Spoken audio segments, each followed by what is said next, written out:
Samantala, bumelta po ang Malacanang sa 18 umano'y dating Marines na nagsasabing naghatid sila ng mali-maletang perang daan-daang bilyong pisong halaga kay Pangulong Ferdinand Marcos Jr.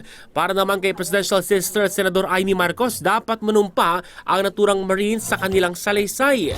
Ang karagdagang detalye alamin po sa aking report. Humarap sa vloggers at ilang miyembro ng media nitong Martes sa San Juan City si Atty. Levy Baligod kasamang 18 nagpakilalang dating Marines at dating tauhan umano ni resigned Congressman Saldico. Sila umano ang bagmen na taga-deliver ng mali-maletang pera na aabot sa 805 billion pesos ang halaga sa bahay ni Pangulong Ferdinand Marcos Jr., dating House Speaker Martin Romualdez at iba pa. Miyerkules bumuelta ang Malacanang at iginit na walang kwentang script ng akusasyon laban sa Pangulo. Hindi pang award-winning. Hindi malinis. Alam mo na may kasinungalingan. So, sino ba ang nasa likod nito? Ayon pa sa umunay bagmen, nagbigay sila ng $2 million kay dating Senador Antonio Trillanes IV para umano sa ilang International Criminal Court personnel na nag-iimbestiga noon sa drug war ng Duterte administration. Walang duda na si Saldico at si Sunny Trillanes ang nagpabayad ng kanilang mga hotels, etc.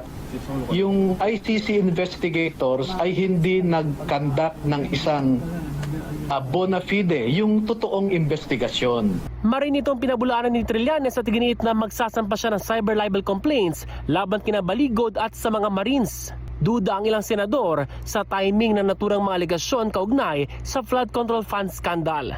Ayon kay Senate President Pro Tempore Panfilo Lacson, posibleng ito'y para guluhin ang confirmation of charges hearing laban kay dating Pangulong Rodrigo Duterte sa ICC. Si Senador Amy Marcos naman, nag-ain na resolusyon para paimbestigahan ang issue dahil mas magandaan niyang under oath na sabihin ng mga dating Marines ang alegasyon.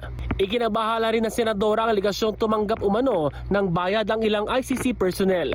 Pwede ba naman nating sabihin na bias yan o binili yung ebidensya, contaminated ba yan? Ano ba ang status niya? Ano ba ibig sabihin yan?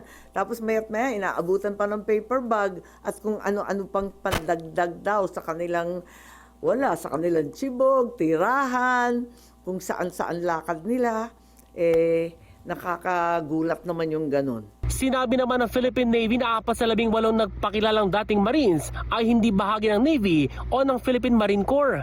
Nakatakdang namang isumite ng kampo ng dating Marines ang kanilang sinumpang salaysay sa Office of the Ombudsman sa mga susunod na araw. Ace Cruz, Newslight.